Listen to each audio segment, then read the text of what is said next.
ఏదో ఒకటి చేసి పాండవులని వర్ణవట్కి పంపించేశారు. వర్ణవట్కి వచ్చిన కొన్ని రోజుల తర్వాత పురోచన్ అనే పేరుతో ఒక మనిషి వచ్చి పాండవులని దుర్యోధనుడు కట్టించిన మహల్కి తీసుకెళ్తాడు. పురోచన్ ఎప్పుడు ఓవర్ ఎంథూసియాస్టిక్ గానే ఉండేవాడు. తనని చూసిన ప్రతిసారి యుధిష్ఠిర్కి ఏదో డౌట్ వచ్చేది. ఆ మహల్లోకి వెళ్ళంగానే యుధిష్ఠిర్కి ఆల్రెడీ అక్కడ సెన్సెస్ చెప్పేస్తున్నాయి ఇక్కడ ఏదో ట్రాప్ వాళ్ళ కోసం రెడీగా ఉందని. భీముడిని పిలుస్తాడు. భీమా, అబ్జర్వ్ చేసావా, ఇక్కడ గాలిలో మనకు ఆయిల్ ఇంకా ఘీ వాసన వస్తుంది. ఒక్క చిన్న నిప్పురవ ఈ ప్లేస్ ని మొత్తం పూర్తిగా మార్చేస్తుంది. ఇంత తెలిసిన తర్వాత మనం ఇంకా ఇక్కడ ఎందుకు ఉండాలన్నా పద వెళ్ళిపోదామని భీముడు అంటాడు. లేదు, మనం ఇక్కడే ఉండాలి. మనం ఇప్పుడు హస్తినాపురానికి తిరిగి వెళ్తే దుర్యోధనుడు మళ్ళీ ఏదో ఒక ప్లాన్ వేస్తాడు మనం చంపడానికి. దీన్ని మనం డిస్ట్రాక్షన్ గా యూజ్ చేసుకుని మనం చనిపోయామని ప్రూవ్ చేస్తే హస్తినాపురం మొత్తం దుర్యోధనుడికి అగేన్స్ట్ గా వెళ్ళిపోతుంది. భీష్ముడు ఇంకా ద్రోణుడు కూడా దుర్యోధనుడిని హస్తినాపురంలో ఉండనివ్వరు. ఇదంతా జరగాలంటే ఫస్ట్ ఆఫ్ ఆల్ మనం బ్రతికుండాలి కదా అని భీముడు అంటాడు.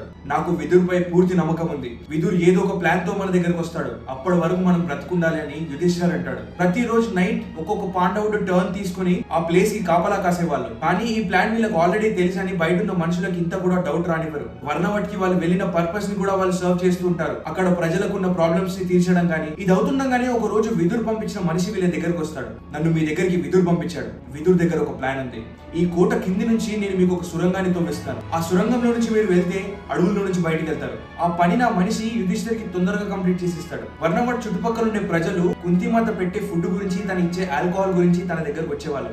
ఒక రోజు చూసుకుని 6గురికి తను ఎక్కువ ఫుడ్ ఇంకా ఆల్కహాల్ ఇచ్చేస్తుంది.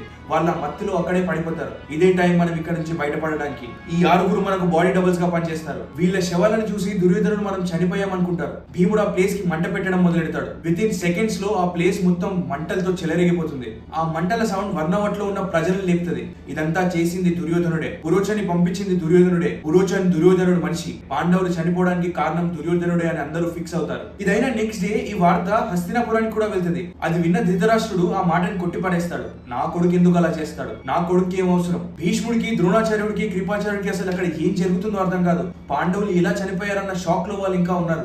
కానీ అక్కడ విదురుకి ఒక్కడికి మాత్రమే తెలుసు పాండవులకి ఏం కాలేదని. దుర్యోధనుడిపై పడిన నిందని డైవర్ట్ చేయడానికి ధృతరాష్ట్రుడు పాండవుల కోసం ఒక గ్రాండ్ ఫ్యూనరల్ ని అరేంజ్ చేస్తాడు. పాండవులు సురంగంలో నుంచి బయటకు వచ్చేసారు. కానీ ఆ సురంగం ఎంత పెద్దగా ఉన్నా ఆ ఫైర్ ప్రొడ్యూస్ చేసిన స్మోక్ వల్ల వాళ్ళకు శ్వాస ఆడదు.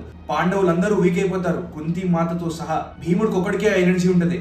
వీళ్ళందరినీ తన షోల్డర్ పైన వేసుకుని అడవుల్లోకి పరిగెడుతూ భగీరథి నది దగ్గరికి వెళ్తాడు. ఇప్పుడు ఈ నదిని నేను ఎలా క్రాస్ చేయాలి అని తను ఆలోచిస్తున్నప్పుడు చెట్టుల నుంచి ఒక రకమైన ఫిగర్ వీళ్ళు ముందుకు వస్తుంది. నేను మీ గురించి చాలా సేపటి నుంచి ఇక్కడ వెయిట్ చేస్తున్నాను. ఈ నదిని క్రాస్ చేయడానికి నేను మీకు హెల్ప్ చేస్తానని వీళ్ళందరినీ ఆ నదిని క్రాస్ చేయడానికి తను హెల్ప్ చేస్తాడు. నదిని క్రాస్ అవ్వగానే వీళ్ళకు కొత్త బట్టలు, ఇక కొంచెం ఫుడ్ ఇచ్చి ఎలా వచ్చాడో అలాగే డిసపియర్ కూడా అయిపోతాడు. తను ఎవరో కూడా పాండవులకు తెలియదు. ఫుడ్ తిని కొంచెం ఎనర్జీ వచ్చిన తర్వాత మళ్ళీ వీళ్ళని షోల్డర్స్ పైన వేసుకొని భీముడు ఇంకా అడవుల్లోకి వెళ్తాడు. కొంచెం దూరం ప్రయాణించిన తర్వాత భీముడికి దాహం వేస్తుంది. పాండవులందరినీ ఒక చెట్టు కింద పడుకోబెట్టి తను నీళ్లు తెచ్చుకోవడానికి వెళ్తాడు. ఇప్పుడు పాండవులున్న అడవులు హిడింబ ఇంకా హిడింబో రాజ్యం. హిడింబో ఒక చాలా భయంకరమైన రాక్షసుడు. మనుషులు వాళ్ళ అడవిలో ఉన్నారని చెప్పేసి ఆల్రెడీ తనకు స్మెల్ వచ్చేస్తుంది. తన సిస్టర్ అయిన హిడింబాతో అంటాడు, చూసావా హిడింబ, మన అడవుల్లోకి చాలా రోజుల తర్వాత మనుషులు వచ్చారు. వాళ్ళ ఫ్లెష్ చాలా టేస్టీగా ఉంటుంది. వాళ్ళని పట్టుకొని నా దగ్గరికి తీసుకురా. ఇవాళ నైట్ మనం పండగ చేసుకుందాం అంటాడు. హిడింబ పాండవుల దగ్గరికి బయలుదేరుతుంది. భీముడు నీళ్లు తీసుకొని పాండవుల దగ్గరకు వస్తాడు. వాళ్ళని పడుకొని ఉండడం చూసి భీముడికి ఫుల్ కోపం స్టార్ట్ అవుతుంది. అసలు ఇదంతా ఎవరి వల్ల అవుతుంది? ఇది చేసిన దుర్యోధనుడేమో మహల్లో కూర్చొని ఎంజాయ్ చేస్తున్నాడు. మా పరిస్థితి ఏంటి ఇలా ఉందని చెప్పేసి భీముడు ఫుల్ కోపంలో అక్కడ కూర్చొని ఉంటాడు. హిడింబ అప్పుడు అక్కడికి వస్తుంది. భీముడిని చూస్తుంది. భీముడిని చూడంగానే తను లవ్ లో పడిపోతుంది. తను తన షేప్ షిఫ్ట్ చేసుకుని భీముడి దగ్గరకు ఒక అందమైన అమ్మాయిలాగా వెళ్తుంది. అసలు మీరు ఎక్కడున్నారో తెలుసా? హిడింబో అడవుల్లో. తను చాలా భయంకరమైన రాక్షసుడు. తను మా నన్నే మీ దగ్గరికి పంపించాడు మిమ్మల్ని తీసుకురమ్మని చెప్పేసి. మీరు ఇప్పుడే ఇక్కడ నుంచి వెళ్ళిపోండి, ఈ ప్లేస్ మీకు సేఫ్ కాదని చెప్తుంది. నువ్వు నన్ను చూసిన తర్వాత కూడా ఎలా మాట్లాడగలుగుతున్నావు? రమ్మను మీ అన్నని, నేను చూసుకుంటానని భీముడు అంటాడు. నేను నీ అంత అట్రాక్టివ్ పర్సన్ ని ఎక్కడా చూడలేదు. భీమా, నువ్వు నన్ను పెళ్లి చేసుకోమని హిడింబ అడుగుతుంది. హిడింబో చెల్లికి ఎందుకింత లేట్ అవుతుందని చెప్పేసి ఆలోచనలో వెళ్ళి చూద్దామని అక్కడికి వస్తాడు. ఇదంతా జరుగుతుంది. తను చెట్టు చాటుగా నిల్చొని వింటూ ఉంటాడు. ఎప్పుడైతే ఈ మాటలు హిడింబ భీముడికి చెప్తుందో, మీ అన్నకే నువ్వు అగేన్స్ట్ గా వెళ్ళబోయావా? నేను నీ దగ్గర నుంచి ఇది ఎక్స్పెక్ట్ చేయలేదు.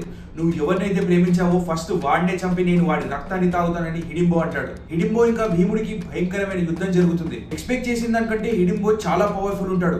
ఒక పాయింట్ లో భీముడు కూడా అలసిపోతాడు. అప్పుడు అర్జునుడు వచ్చి, అన్న నువ్వు అలసిపోతే చెప్పు, నేను వీడిని 2 నిమిషాల్లో చంపేస్తానంటాడు. అర్జున, పక్కకు తప్పుకో, ఇది నా యుద్ధం అని భీముడు హిడింబో పైకి దూకుతాడు. ఆ కోపంలో హిడింబోను ఒక గుద్దితే తను వెళ్లి ఒక చెట్టుకు గుద్దుకొని అక్కడక్కడే చనిపోతాడు. చనిపోయిన వాళ్ళ అన్నని పట్టించుకోకుండా హిడింబ యుధిష్ఠిర్ ఇంకా కుంతిమాత దగ్గరకు వచ్చి, భీముడి నేను నేను పెళ్లి చేసుకోవాలనుకుంటున్నాను, ప్లీజ్ నాకు భీముడిని ఇచ్చేయండి అని కోరుకుంటుంది. అప్పుడు భీముడు వచ్చి, నువ్వు ఒక రాక్షసివి, నేను నిన్నెలా పెళ్లి చేసుకుంటానని భీముడు అంటాడు. అప్పుడు యుధిష్ఠర్, భీమా ఈ గురించి తన అన్నకి అగైన్స్ గా వెళ్ళాలనుకున్నప్పుడే నీకు అర్థం కావాలి, తనని మనం నమ్మొచ్చు, నువ్వు తనని పెళ్లి చేసుకోవచ్చు అని యుధిష్ఠర్ భీముడితో అంటాడు. భీముడు హిడింబాని పెళ్లి చేసుకుంటాడు. భీముడు రాత్రిరంతా నీవాడు, పగలవ్వగానే మా దగ్గరికి తిరిగి వచ్చేయాలని యుధిష్ఠర్ ఇంకా కుంతిమాత చెప్తారు. భీముడికి హిడింబాకి పుట్టిన కొడుకే ఘటోత్కచుడు. హిడింబు అడవుల్లో పాండవులు ఒక సంవత్సరం పాటు ఉంటారు.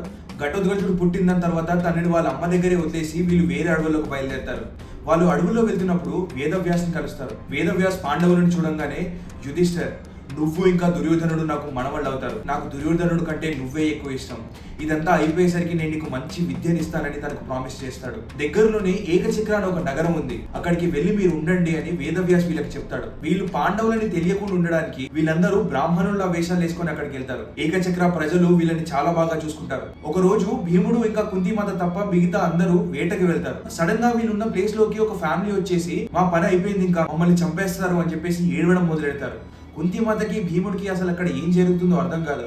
అప్పుడు కుంతిమాత, ఏం జరిగిందో చెప్పండి అని అడుగుద్ది. కొన్ని సంవత్సరాల ముందు బకాసురుడు మా రాజుని చంపి ఈ ప్లేస్ ని గెలిచాడు. వేరే రాక్షసులు వస్తే వాళ్ళ దగ్గర నుంచి మమ్మల్ని ప్రొటెక్ట్ చేస్తాడు, కానీ బకాసురుడు మా దగ్గర నుంచి చాలా ఎక్స్పెక్ట్ చేస్తున్నాడు. ఎవ్రీ డే ఒక బండి నిండా ఫుడ్ తనకు పంపాలి, ఒక్కొక్క రోజు ఒక్కొక్క ఫ్యామిలీ పంపాలి. ఫుడ్ ప్రొవైడ్ చేశారంటే ఆ ఫ్యామిలీని తను వదిలేస్తాడు, అదే ఫుడ్ ని ప్రొవైడ్ చేయలేదంటే ఆ ఫ్యామిలీనే తను తినేస్తాడు. రేపు మాట మాకు ఏం చేయాలో తోచట్లేదు, మా దగ్గర పెట్టడానికి అసలు ఏమీ లేదు, ఇంతే కదా, ఇది నాకు వదిలే, రేపు నా కొడుకు బకాసురుడి దగ్గరికి వెళ్తాడని కుంతిమాత అంటుంది. లేదమ్మా, మీరు మా అతిథులు, నేను మిమ్మల్ని ఈ ప్లేస్ లో పెట్టలేనని చెప్తాడు. నా కొడుకుని ఏ రాక్షసుడు ఏమీ చేయలేడు, నా భీముడు గురించి నాకు తెలుసు, రేపటితో ఏకచక్ర నగరానికి పట్టిన శని వదిలిపోవాలని కుంతిమాత అంటుంది. నెక్స్ట్ డే భీముడు బండి నిండా ఫుడ్ తో బకాసురుడి దగ్గరికి మొదలవుతాడు. బకాసురుడి దగ్గరికి వెళ్లే రూట్ చాలా లాంగ్, అది చాలా హైట్ లో కూడా ఉంటది. అక్కడికి వెళ్తూ వెళ్తూ భీముడికి ఆకలేయడం మొదలెడుతుంది. బకాసురుడి కోసం తీసుకెళ్తున్న ఫుడ్ ని భీముడు తినడం మొదలెడతాడు. ఇంతసేపు అవుతుంది, ఇంకా ఫుడ్ రాలేదు ఏంటని బకాసురుడు బయటకు వచ్చి చూస్తే తన ఫుడ్ ని భీముడు తింటున్నాడు.